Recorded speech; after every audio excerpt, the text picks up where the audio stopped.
เจริญพรสาธุชนทั้งหลายที่ได้เข้ามาติดตามสำหรับรับชมและก็รับฟังทางด้านของการไลฟ์สดอยู่ในขณะนี้ก็ดีทางด้านของรายการทางช่องของ YouTube The Right of Asia ก็ดีวันนี้ก็ทั้งไลฟ์สดผ่านทางด้านของ Facebook และก็บันทึกเทปรายการแจ้งข่าวเล่าธรรมโครงการธรรมยาตราไปด้วยในตัวพอใช้งานโทรศัพท์ก็มีโทรศัพท์เข้ามา พอดีตอนอยู่เฉยๆก็ไม่มีใครโทรมาก็เดี๋ยวค่อยจะโทรกลับก็ได้กัน นั้นก็ไอ้ที่เข้ามาติดตามสำหรับรับชมรับฟังผ่านทางด้านของไลฟ์สดก็ดีทางด้านผู้ที่ติดตามผ่านทางด้านของคลิปหรือว่ารายการผ่านทางด้านของผ่านทางด้านของรายการทางด้านของช่อง YouTube The Right of Asia ก็ดีวันนี้ก็ได้เดินทางมาตามโครงการธรรมยาตราเราก็ได้พูดมาโดยลำดับแล้วล่ะถึงเหตุหรือว่าโครงการที่มาที่ไปของโครงการธรรมยาตราทำไมจึงใช้คำว่าธรรมยาตราเพราะว่าธรรมยาตราเพราะว่าก็เป็นทางด้านของที่ใช้มาตั้งแต่ครั้งพุทธกาลหรือว่าเป็นศัพท์ที่มีอยู่แล้วในทางด้านของพระพุทธศาสนาของเราซึ่งก็และก็เป็นรูปแบบที่พระพุทธเจ้าใช้มาก่อนและก็ใช้มาตั้งแต่ครั้งพุทธกาลนั่นแหละเราก็จะได้ยินว่าพระพุทธเจ้าเสด็จไปพร้อมกับทางด้านของพระภิกษุจำนวน100 รูปบ้างจำนวน500 รูปส่วนใหญ่ก็500 รูป1,000 รูปอันนี้ก็เป็นทางด้านของโครงการธรรมยาตราที่มีมาในอดีตหรือว่าในครั้งพุทธกาลทางด้านของโครงการเหล่านี้ก็มีมาตั้งแต่ครั้งพุทธกาลทางด้านของยุคแรกๆที่พระองค์ทรงตรัสรู้หลังจากที่ตรัสรู้อนุตตรสัมมาสัมโพธิญาณและก็ได้ไปโปรดปัญจวัคคีย์ในสมัยที่อยู่ที่กรุงสาวัตถีขออภัย ในสมัยที่อยู่ที่กรุงพาราณสีที่เมืองพาราณสีที่ป่าอิสิมัทรายวันนั้นก็ได้ลูกขหบดีท่านหนึ่งซึ่งก็เป็นชาวกรุงราชคฤห์นี่แหละขออภัยก็เป็นถูกต้องแล้วล่ะ บางครั้งบางทีก็แคว้นมคธเนี่ยกรุงราชคฤห์นี่เป็นเมืองหลวงของพระเจ้าพิมพิสารนี่นะทางด้านของรุเวลาเสนานิคมนี่ก็อยู่ในแว่นแคว้นของกรุงราชคฤห์เช่นเดียวกันอันนั้นก็ทางด้านของนางสุชาดาเนี่ยก็ได้ไปกับขหบดีได้สามีขหบดีทางด้านของเมืองพาราณสี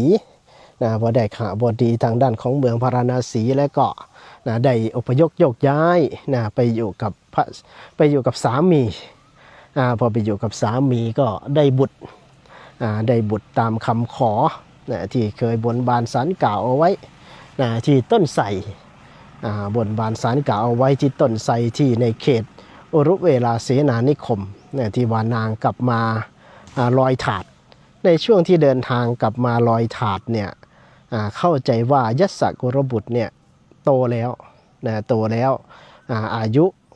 ใกล้จะครบบวชแล้วนะเพราะว่านางสุชาดาจึงมีโอกาสที่จะกลับมาบ้านเกิดและก็มาแก้บนจึงได้นำข้าวมุทุปายาตพร้อมกับถาดทองคำเนี่ยไปถวายพระโพธิสัตว์พระโพธิสัตว์จึงได้นำถาดนั้นไปลอยเสี่ยงทายอย่างที่เรารู้กันอย่างที่เราได้ยินได้ฟังกันมานั่นแหละอันนั้นก็เดาได้เลยว่าเพราะอะไรเพราะว่าเมื่อพระพุทธเจ้าตรัสรู้และเดินทางไปที่ป่าอิสิมัทรายวันเนี่ยยัสสกุรบุตรก็ได้ไปฟังธรรมจนได้บรรลุธรรมเป็นโสดาบันครั้งแรกแล้วก็เป็นพระอรหันต์ ในครั้งถัดมาอันนั้นก็แสดงว่ายศกุลบุตรนี้โตแล้วนางสุชาดาจึงมีโอกาสกลับมาบ้านเกิดเพื่อจะมาแก้บนทีเนี้ยทางด้านของการได้เดินทางไปของพระพุทธเจ้าเมื่อโปรดปัญจวัคคีย์ได้แล้วทางด้านของยศกุลบุตรก็ได้มีศรัทธาเข้าไปบวชเพราะความเบื่อหน่ายในทางโลกแต่นี้มันเกิดจากบารมีที่สะสมมานะบางพวกเราเนี่ยถ้าเกิดว่าอยู่กับทางด้านของกามคุณอย่างนั้นมีความพิถีพร้อมกับคนรับใช้สาวรับใช้สาวนางบำเลอ ลิ้นมันจะไม่ค่อยได้ไปแล้วหนึ่งก็พึงเดินมาถึงที่วัดป่าพิกุลทองนี่คือเขตบริเวณวัดป่าพิกุลทองคุณญาติคนโยมบรรยากาศดีบางครั้งบางทีมันก็ทำให้จิตใจเราสบายนะวางลงปลงภาระทั้งหมดทั้งมวลลงได้ทั้งทางด้านของภาระงานนวกรรมงานก่อสร้างอะไรต่างๆทิ้งวางลงปลงได้ภาระของวัดวาอารามของสำนักออกมาเดินไปเรื่อยๆค่ำไหนนอนนั่นหรือว่าตั้งแคมป์พักไปเรื่อยๆบางครั้งบางทีก็เหมือนกับหมอลำขอข้าวเว้ย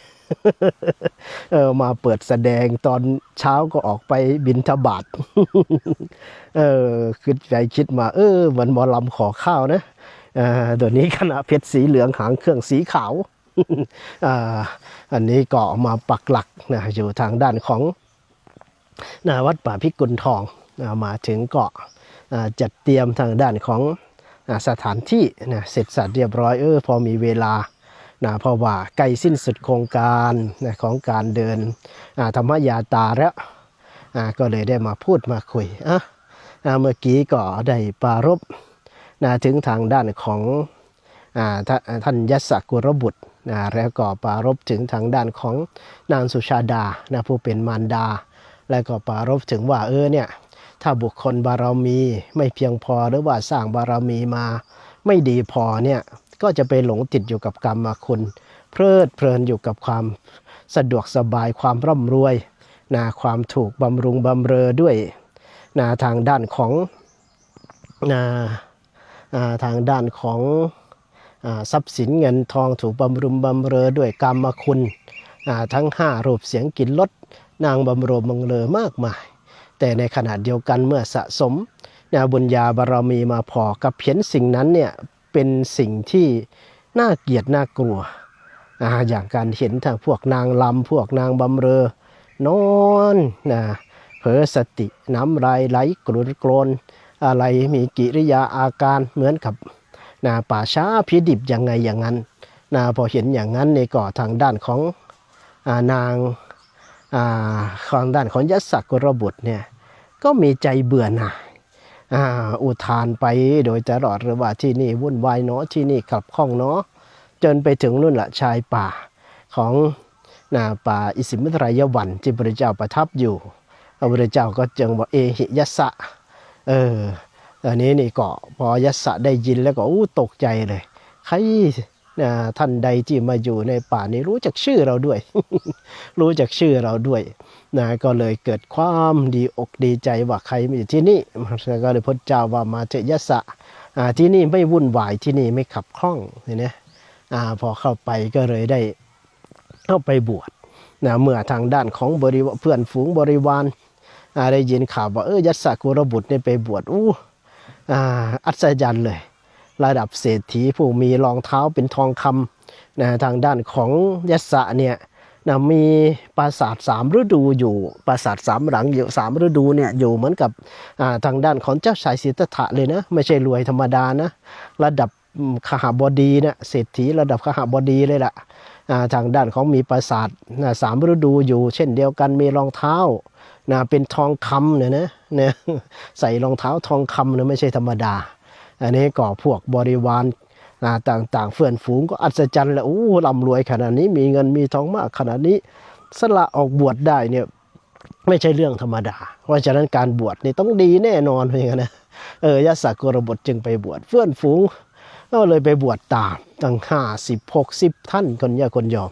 นะเมื่อไปบวชก็เอาได้บรรลุนะเป็นพระอริยะเจ้าเป็นพระอรหันต์นะด้วยกันนะพอสะสมบุญญาบารมีและก็ได้รับการเกื้อกูลจากพระพุทธเจ้าโดยวิสัยของพระพุทธเจ้านั้นสาวกรุ่นแรกๆนี่ก็มีทั้งหมดด้วย60องค์ด้วยกันนะ61กับพระพุทธเจ้านะทางด้านของพระพุทธเจ้าเมื่อออกพรรษาสิ้นสุดฤดูฝนแล้วเนี่ยถึงจะไม่ได้ยังไม่บัญญัติพระวินัยในการจำพรรษาแต่พระองค์ก็ทรงหยุดพักในช่วงของฤดูฝนอยู่ที่ป่ายสิมัทายวันนั่นแหละเพื่อโปรดปัญจวัคคีย์และก็ทางด้านของกลุ่มยัสสกุลบุตรเมื่อออกสิ้นสุดฤดูกาลของการสิ้นสุดฤดูฝนพระพุทธเจ้าก็ได้บอกทางด้านของภิกษุเหล่านั้นกลุ่มเหล่านั้นรวมทั้งกัญจวัคคีย์นะให้ออกเผยแผ่พระศาสนาว่าอิกะจารังภิกขเวจาริกังเธอจึงจาริกไปในเส้นทางต่างๆตามทิศต่างๆให้ไปเพียงทิศละรูปหรือว่าเส้นทางละรูปเพื่อไปเผยแผ่พรหมจรรย์ที่งามในเบื้องต้นงามในทางกายและก็งามในที่สุดก็คือศีลสมาธิปัญญานั่นเองพรหมจรรย์ก็คือข้อประพฤติปฏิบัติที่ดีงามเพราะว่ายุคนั้นสมัยนั้นแล้วก็พระเหล่านั้นก็บรรลุเป็นพระอรหันต์แล้วไม่ต้องไกลกังวลว่าจะไปสอนผิดนอกผิดทางผิดรูปผิดแนว ไม่ได้ติดกับลาภสักการะอะไรแล้วนะไม่มีเรื่องของลาภสักการะเข้ามาเกี่ยวข้องไม่มีเรื่องของชื่อเสียงความฟูจิตฟูใจความไปติดในสรรเสริญเยินยออะไรต่างๆเนี่ยไม่มีแล้วลาภสักการะไม่มีส่วนแล้วพอเป็นอย่างนั้นก็กฏว่าทางด้านของกลุ่มยัสสกุลบุตรเองก็ดีก็ออกไปพระพุทธเจ้าก็บอกพระองค์ก็จะเสด็จไปเช่นเดียวกันพระองค์ก็จะไปทางด้านของกรุงราชคฤห์กลับไปโปรดพระเจ้าพิมพิสารนั่นเองอย่างที่พูดให้ฟังเมื่อคลิปที่แล้วว่าก่อนจะเข้าไปโปรดพระเจ้าพิมพิสารก็ไปโปรดพวกชดิน3พี่น้องซะก่อนไปปราบลัทธิบูชาไฟนี่เสียก่อนจนได้ยัดทางด้านของชดิน3พี่น้องมาบวชและก็บริวารเป็นพันเมื่อมีพระภิกษุสงฆ์เข้ามาบวชมากขึ้นในการออกเผยแผ่พระเจ้าก็ไม่ได้ให้ไปเดี่ยวอะไรทีเนี้ยเพราะว่าบางคนก็ยังไม่ได้บรรลุแม้กระทั่งโสดาบันแต่ว่ามีศรัทธาเข้ามาบวชอยู่มีศรัทธาเข้ามาบวชแต่ว่ายังไม่ได้บรรลุอะไรบางคนก็ได้แค่โสดาบันบางคนก็เป็นสิกขาคามีอนาคามีบางคนก็ได้เป็นพระอรหันต์ไปแล้วอันนี้พระพุทธเจ้าก็เพื่อที่จะให้ได้กำลังแห่งสงฆ์ด้วยกำลังแห่งสงฆ์ด้วยก็ยาตาทัพเลยทีเนี้ยไปกันเป็นหมู่เป็นคณะบางทีก็ไปกัน500เป็นพันจึงมีคำว่าธรรมยาตาก็คือการยาตาทัพยกทัพกองทัพธรรมไปเลยทีเนี้ยยกทัพกองทัพธรรมไปเลยเช่นปัจจุบันนี้แหละครูบาอาจารย์หลายหมู่หลายคณะท่านก็อาศัยในการเดินเชิงการเผยแผ่ซึ่งก็ทำให้เรารู้และก็เข้าใจและก็ทำความเข้าใจไปด้วยระหว่างทุดงค์กับธรรมยตราที่จริงก็คณะธรรมยตราท่านก็อาจจะสมาทานทุดงค์บางวัดบางข้อแต่บางครั้งบางทีมันก็การประพฤติปฏิบัตินั้นมันก็มีการขัดเกลาอยู่แล้วล่ะการขัดเกลาอยู่วัดจิวาก็มีการขัดเกลาเช่นเดียวกันก็ถือวัดท่านไม่ได้ไปเดินแต่ท่านก็ถือวัดทุดงค์อยู่เหมือนกันฉันเข้าในบาทเป็นวัดจะเนี่ยถือบิณฑบาตเป็นวัดจะเนี่ยถืออยู่ป่าเป็นวัดคืออยู่ห่างจากเขตหมู่บ้านเนี่ยสักประมาณกิโลกว่าหรือ2กิโลก็ถือว่าอยู่ป่าเป็นวัดได้ในลักษณะอย่างเนี้ยหรืออยู่ทางด้านของอยู่โคนไม้เป็นวัดอยู่กลางแจ้งเป็นวัดนี่ก็เรียกว่าวัดแห่งทุดงควัดรับแต่เฉพาะอาหารบิณฑบาตไม่รับอาหารตามส่งอย่างเนี้ย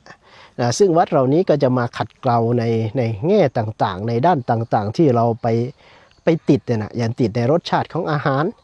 จะมีญาติโยมมาถวายภัตตาหารทุกวันโยมก็เอาอาหารดีๆมาให้ฉันพระก็เริ่มติดกับรสชาติของอาหารก็อยากจะฝึกฝนอบรมตนขัดเกลาความโลภในอาหารดูสิว่าไม่รับอาหารตามส่งบิณฑบาตได้เท่าไหร่ก็จะฉันอย่างนั้นได้ข้าวเปล่าก็จะฉันเฉพาะข้าวเปล่าได้เฉพาะปลากระป๋องก็ฉันเฉพาะปลากระป๋องได้ข้าวมากี่ทัพพีก็ฉันเท่านั้นแหละมันจะอิ่มหรือไม่อิ่มก็ช่างมันอันนี้เรียกว่าเป็นการขัดเกลาตัวเองเป็นการขัดเกลาตัวเองอันนั้นวัดแห่งการทุดงค์แล้วก็โดยเฉพาะในยุคสมัยปัจจุบันผ้าผ่อนจีวรมันเยอะ นะบางครั้งบางทีพระก็ไม่รู้จักคุณค่านะใช้แล้วก็บางครั้งบางทีก็มันก็ยังใหม่พอใช้ได้อยู่หรือไม่ก็เห็นผืนนี้อยากจะได้ผืนนั้นได้ผ้า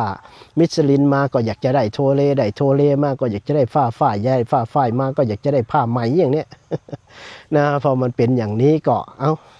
นะหาวิธีการที่จะขัดเกลาจิตขัดเกลาใจตัวเองก็สมาทานถือผ้า3 ผืนพอนะไม่รับเกินกว่านั้นแหละนะใช้มันแค่นั้นแหละนะเพื่อที่จะไม่ได้เป็นภาระในการซักนะถ้าถือหลายผืนเอาได้ผืนนี้มาสละผืนนั้นไปเก็บผืนนี้ไว้เอาไปเอามากุฏิก็เต็มไปด้วยจีวรบางครั้งบางทีมันก็จำเป็นนะโยนเลย จำเป็นบางทีก็เอานะต่อพระมาบวชไม่กี่เดือนศึกออกไปจะเอาไปทิ้งก็เสียดายนะก็เก็บมาอธิษฐานใช้เอาเก็บไปทานไว้ใช้ที่เก็บไปเก็บมาก็เยอะเหมือนกันนะเยอะเหมือนกันนะกฐินแต่ละปีโยมก็นำมาถวายนะกันอย่างเนี้ยเอาละตัวนี้ก็เป็นเรื่องของผ้าแต่ถ้าเราไม่ไปติดมันไม่ได้ไปเป็นภาระอะไรกับมันเนี่ยก็ถือว่าไม่จำเป็นที่จะต้องไปถือธุดงควัตรเหล่านั้นนะแต่ทางด้านของนะเพื่อป้องกันนะเพื่อรักษาความสันโดษนะมักน้อยสันโดษนะอยู่เท่าที่พอดีใช้เท่าที่พอที่มีได้ตัวนี้ถือว่าเป็นประโยชน์ของวัดปฏิบัติของนะธุดงควัตรนะส่วนการเดินการจาริกธรรมยาตราอะไรต่างๆเนี่ยก็ไปเพื่อการเผยแผ่นะซึ่งก็จะเป็นในเรื่องสิ่งที่เกิดแล้วทำให้คนนะบางครั้งบางทีก็ทำให้คนที่นะมีศรัทธาได้มีศรัทธามั่นคงนะบางที่บางแห่งก็อาจจะนับถือพระพุทธศาสนาแต่ว่าก็อยู่แบบนะรักษาสืบทอดกันมาตามวัฒนธรรมประเพณี100 วันพันปีไม่ได้เคยฟังเทศฟังธรรมเลยก็มีนะบางครั้งบางทีก็มีการประพฤติปฏิบัติที่ไม่ถูกต้องไม่เข้าใจในหลักของการให้ทานในหลักของการรักษาศีลในหลักของการเจริญสมาธิภาวนาส่วนใหญ่ก็เข้าจิตเข้าใจว่าวัดวาอารามนี่เป็นสถานที่ไว้ในการที่จะสร้างเรื่องของประเพณีหรือว่าในทางด้านของการจัดการทางด้านของความเชื่อด้านของงานศพการบุญประเพณีนู่นนั่นนี่ไป ไม่รู้ว่าคำสอนของพระพุทธเจ้านั้นมันสูงไปมากกว่านั้นการบำเพ็ญบุญทางของพระพุทธเจ้านี่มีทางด้านของทานศีลและก็ภาวนาที่จะนำไปสู่ความพ้นทุกข์และก็เป็นศาสนาที่จะนำออกไปจากวัฏสงสารจุดสูงสุดอยู่ที่ความพ้นทุกข์นั่นเองมีข้อวัดปฏิบัติที่ดีที่งามที่จะนำไปสู่ความขัดเกลาหรือแม้แต่ในเรื่องของการให้ทานว่าทำยังไงจะทำทานอย่างถูกต้องทำทานอย่างถูกวิธีเราก็จะไม่ต้องได้มาพูดมาบ่นกันว่าทำบุญแล้วไม่ได้บุญเห็นผลบุญมันไม่เกิดตัวนี้นี่ก็จะได้ยินได้ฟังในเรื่องราวเหล่านี้หรือว่าปลุกจิตปลุกใจให้เกิดความรู้ความเข้าใจในหลักของพระพุทธศาสนารู้ความเป็นมาของพุทธศาสนาเพราะว่าบางครั้งบางทีอย่าว่าแต่เด็กในสมัยใหม่เลยแม้แต่คนรุ่นเก่าก็แทบจะไม่รู้พุทธประวัติแทบจะไม่รู้จากพระพุทธเจ้าเลยก็มีว่าพุทธศาสนาเนี่ยมันก็รักษาสืบทอดต่อกันมาตามความเชื่อมาเฉยๆหรอกแต่ไม่รู้ว่ามันมีศาสนามาได้อย่างไรใครเป็นศาสดา แล้วคำสอนของศาสดาสอนอย่างไรเนี่ยนะมันจึงมีการประพฤติปฏิบัตินอกแนวบางครั้งบางทีก็แม้แต่คำสอนไปอย่างหนึ่งแต่ว่าสาวกปฏิบัติไปอย่างหนึ่งก็เอาประเพณีเป็นที่ตั้งไม่เอาความถูกต้องเป็นที่ตั้งไม่เอาความถูกต้องเป็นใหญ่ไม่เอาธรรมเป็นใหญ่เรียกว่าเอาอัตตาธิปไตยเอาทางด้านของความเห็นของตนเองเป็นใหญ่ในลักษณะอย่างนี้ก็มีในเรื่องของมหรสพครบงานโดยเฉพาะเดี๋ยวนี้การฉลองนู่นฉลองนี่แม้แต่ฉลองพัดยศฉลองศาลาฉลองวัดฉลองวาก็จะถามหาแต่มหรสพเพียงทั้งนั้นที่คำสอนของพระพุทธเจ้าว่าให้สิ่งเหล่านี้มันไม่เป็นบุญปัญจทานานิอปุญญานิสัมมติโลกัสสะมัชฌะทานังสมัชฌะทานังอิทธิทานังอุสภะทานังจิตตกรรมทานังท่านว่าอย่างนั้นทางด้านของให้สิ่ง4สิ่งเนี่ยหรือว่าขออภัยให้สิ่ง5สิ่งเนี่ยปัญจทานานิมันไม่เป็นบุญแต่ในขณะเดียวกันสาวก ตั้งแต่ทางด้านของพุทธบริษัททั้ง4พระสงฆ์องค์เจ้าเราเนี่ยตัวดี ตัวดีแล้วก็ตัวนำเมื่อพระสงฆ์องค์เจ้าเป็นตัวดีแล้วก็ตัวนำแล้วเนี่ยโยมเขาก็ทำตามไปสิเนี่ยพอทำตามไปทำตามมามันเกิดความสนุกสนานเกิดเข้ากับกิเลสของโยมได้เกิดความถูกอกถูกใจโยมพอเป็นอย่างนั้นพอพระรูปที่ท่านมาสอนอย่างนี้มาพูดอย่างนี้ไม่เอาด้วยอย่างนั้นโยมก็หาว่าระดับนั้นพระระดับเจ้าคณะอำเภอพระระดับพระครูท่านก็วัดท่านก็ยังเอามาฉลองพัดยศสัตว์ฉลองศาลาฉลองโบสถ์วิหารท่านก็ยังเอามาเก็บบัตรเก็บอะไรได้เงินได้ทองกันไปว่าอย่างนั้นนะก็ไปกันนะอย่างนั้นอีกมันจะต่างอะไรเล่ากับการขายยาบ้าไปรักษาแม่ ทีนี้ทำผิดกฎหมายที่จะไปเอาสร้างคุณงามความดีบางครั้งบางทีเราก็มองข้ามกันไปในเรื่องเหล่านี้แหละเมื่อกองทัพธรรมญาตราไปถึงบางที่บางแห่งมีศรัทธาอยู่แล้วก็จะได้มีศรัทธามากขึ้นมีศรัทธาเพิ่มพูนขึ้นมีกิจกรรมที่ต่อเนื่องอันนั้นก็เป็นการประสานกับทางด้านของ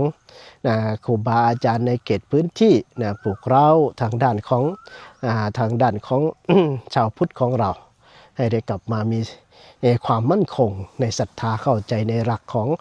พระศาสนามากขึ้นในลักษณะอย่างเนี้ยอันนี้ก็เป็นเป้าหมายของการออกเดินธรรมยาตราเพื่อการเผยแผ่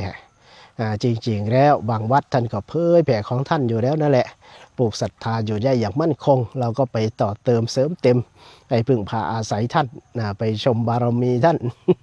ไปด้วยก็ไปดูบรรยากาศต่างๆที่สำคัญก็คือว่าได้ออกมาฝึกฝนอบรมตนเองได้มาปล่อยมาวางได้มา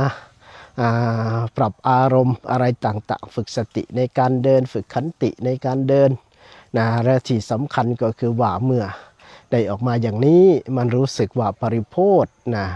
ที่เคยยึดเคยติดเคยถืออยู่มันได้ปล่อยวางออกไปจิตใจก็สบายไปไม่ได้ห่วงใยอะไรก็คิดไปคิดมาถ้ามันไม่มีภาระอะไรสัญจรกันไปเรื่อยไม่ได้ไปอย่างนี้แหละเดินไปค่ำไหนนอนนั่นหรือไปอยู่ตามป่าตามเขาฝึกฝนอบรมตนไปก็น่าจะสบาย ตัวนี้ก็บ่นไปด้วยเอาละสำหรับโครงการธรรมยาตราก็เหลืออีกแค่3 วันก็เต็มก็2 วันนั่นแหละก็คือวันพรุ่งนี้วันที่11กับวันที่12วันที่12นี่ก็จะมีการประพฤติปฏิบัติธรรมกันโต้รุ่งฟังเทศน์ฟังธรรมกันสอดแจ้งท่านใดที่อยู่ในใกล้เขตอำเภอสนมแถวบ้านสำโรงแถวบ้านสร้างแก้วและอำเภอสนมจอมพระอยากจะไปร่วมกันประพฤติปฏิบัติธรรมที่วัดป่าธรรมวงศารามก็สามารถไปได้สามารถไปกันได้ร่วมกันสวดมนต์ไหว้พระเจริญจิตภาวนาฟังเทศน์ฟังธรรมกันตลอดคืนในวันนั้นเพราะว่าคณะธรรมยาตราก็จะไปสิ้นสุดโครงการที่นั่นในวันที่เช้าวันที่13เราก็จะได้ร่วมกันทำบุญใส่บาตรเสร็จแล้ว ก็คงจะได้อำลาพาจะจบโครงการแยกย้ายกันกับวัดวาอารามเพื่อเตรียมประพฤติปฏิบัติวันมาฆบูชาเพราะว่าทางด้านของภาระหน้าที่ประเพณีงานบุญประเพณีบุญเข้าจีบุญกุ้มเข้าใหญ่เขาเอามารวมกันที่วัดศรีราวัณนี่ก็คงจะต้องกลับไปดูแต่ทางด้านของวัดวาอารามทางด้านของการไปประพฤติปฏิบัติธรรมที่อุทยานธรรมวิโมกข์ใครอยากจะไปประพฤติปฏิบัติธรรมสวดมนต์ไหว้พระในวันมาฆบูชาก็ไปได้นะปีนี้ก็จัดเหมือนเดิมในช่วงวันที่14ถึงวันที่15ก็สามารถไปร่วมกันประพฤติปฏิบัติธรรมงานมันมาฆบูชากันได้ที่อุทยานธรรมวิโมกข์เป็นการปฏิบัติบูชาวันสำคัญทางด้านของพระพุทธศาสนาที่เป็นพระพุทธเจ้าได้กล่าวว่าปาติโมกข์อันนี้เราก็ออกมาเพื่อที่จะเผยแผ่โอวาทปาติโมกข์ของพระพุทธเจ้านั่นแหละในเรื่องของการสัพพปปัสสะอาการนังการไม่ทำบาปทั้งปวงกุศลสูปสัมปสาปทาการทำกุศลให้ถึงพร้อมสจิตตปริโยทัปปานังการชำระจิตของตนให้ขาวรอกตัวนี้ก็เป็นหลัก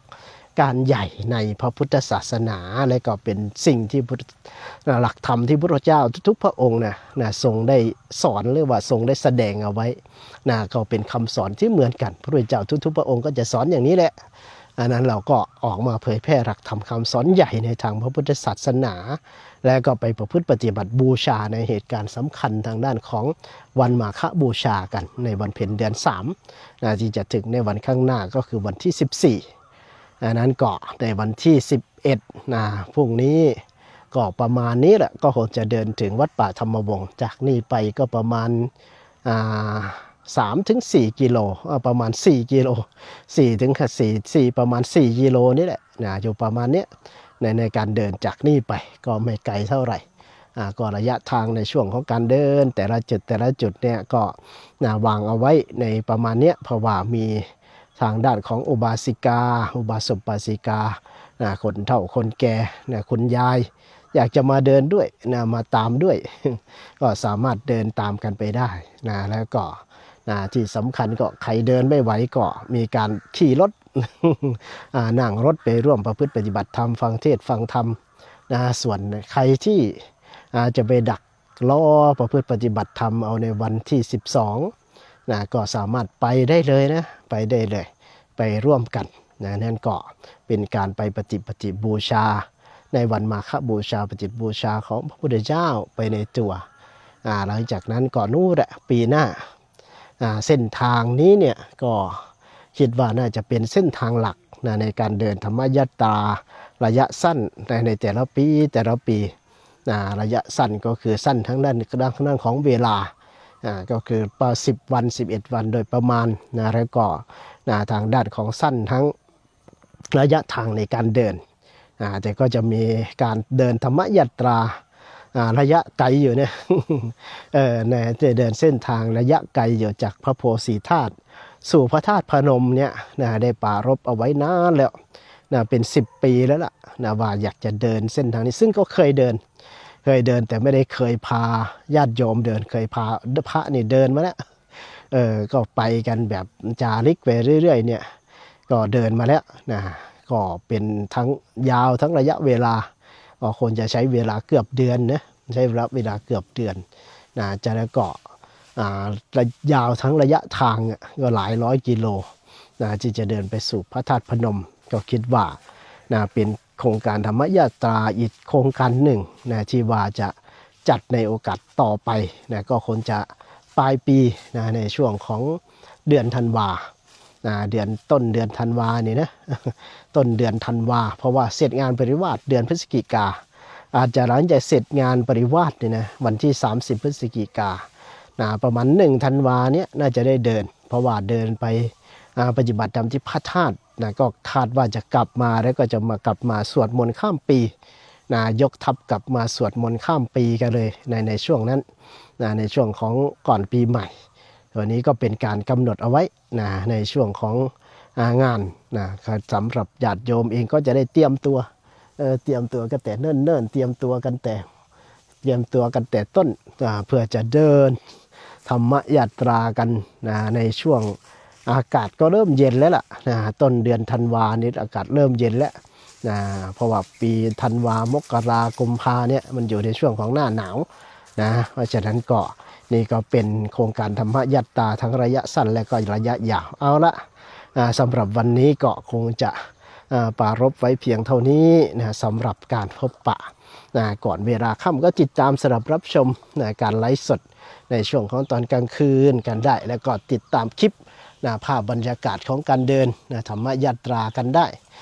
ทางด้านของ Facebook นี่ก็ดีทางด้านของช่อง YouTube The Light of Asia โยมก็ไปค้นหากันดูนะโยมก็ไปค้นหาไปดูกัน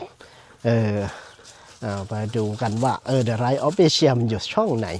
ก็ไปกดติดตามกันไว้เพื่อติดตามกิจกรรมดีๆจากอุทยานธรรมวิโมกข์สำหรับคลิปนี้หรือว่าสำหรับช่วงนี้ก็ขอยุติจบลงไว้แต่เพียงเท่านี้ขอความสุขสวัสดีจงมีแก่ท่านทั้งหลายทุกคนทุกท่านเทอญ